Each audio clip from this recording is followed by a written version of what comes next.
One of the ways that you can experience microaggression in the workplace or in a professional setting is when people refuse to acknowledge your professional accolades, your accomplishments, or or you by your title. Hi, my name is Dr. Natalie Jones. I'm a licensed therapist.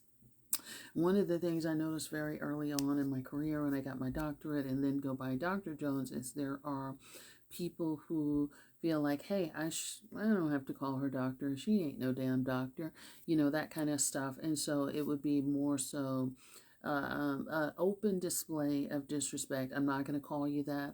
I'll call you by your first name, or I'll call you Miss Jones, or I'll begin to publicly question, whether your degree is legitimate, what you did to get it.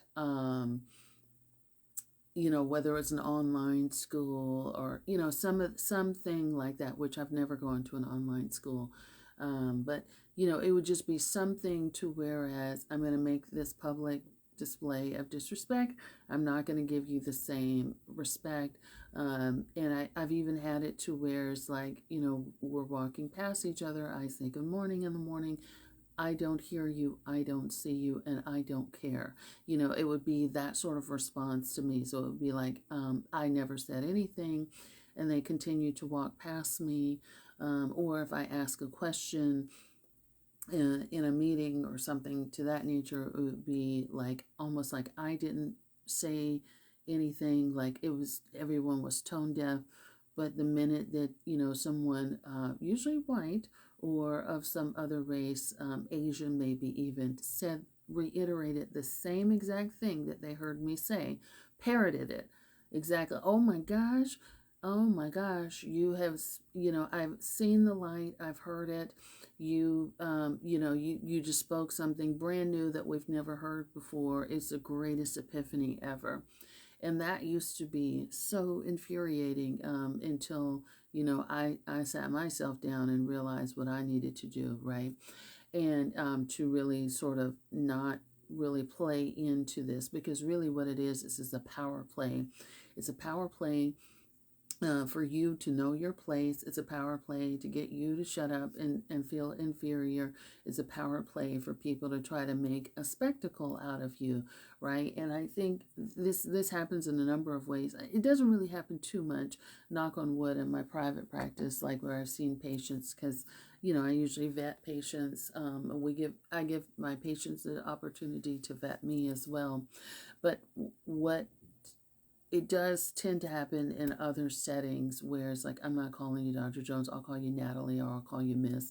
I don't engage with people who do that, because we're not on that level, right? That it's still a professional setting. And it's something I used to have to deal with quite a lot in corrections. So in corrections, they would not call me Dr. Jones. They did not like calling me Dr. Jones. And it wasn't specific to me. They didn't like calling any doctor, right? Because they a lot of inmates have problems with authority, right? And so they would call me Miss Jones, which, it's fine. In prison, I'm not going to fight with an inmate about that, right? But again, amongst colleagues, it would be a totally different thing. They didn't want to do it either. And so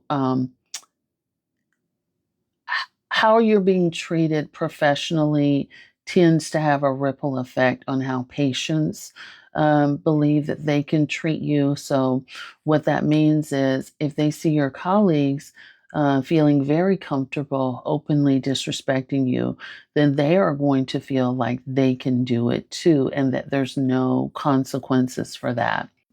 And so, there's definitely a dance that you have to do, and sometimes, when you go up the hierarchy, people can get even more disrespectful.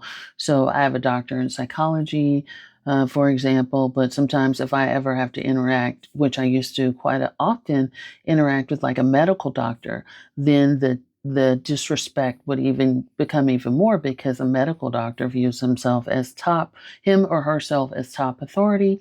And I won't say all, right? Because it's not all, but I'm just giving you an example of how the dynamics can play out.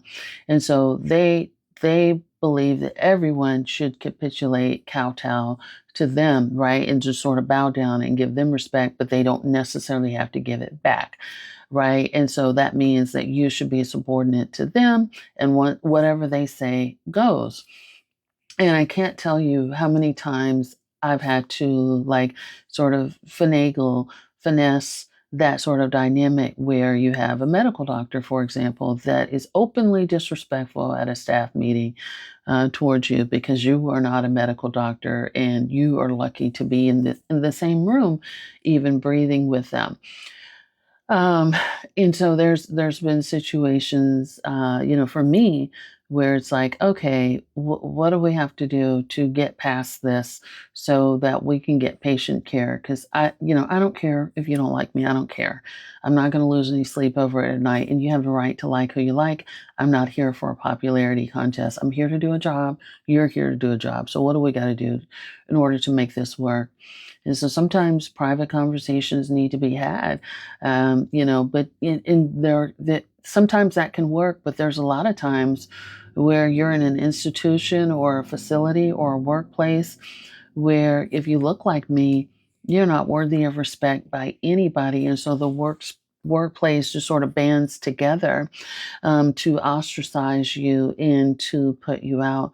And so you really need to make a decision about whether or not, um, you know, whether or not it's in your best interest to even continue to deal with that, or what you need to do in order to navigate that environment that is in your best interest.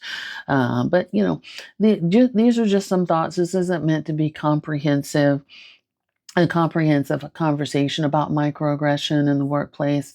I'm certainly happy to talk on this more if you guys find it helpful, but let me know your thoughts on, what I've been talking about. I hope this helps. And be sure to like, share, and, follow if you find my content helpful and useful, and subscribe to the newsletter if you want to get, some newsletters from me about things that are coming out and that are in the works soon for you. Thanks so much and take care.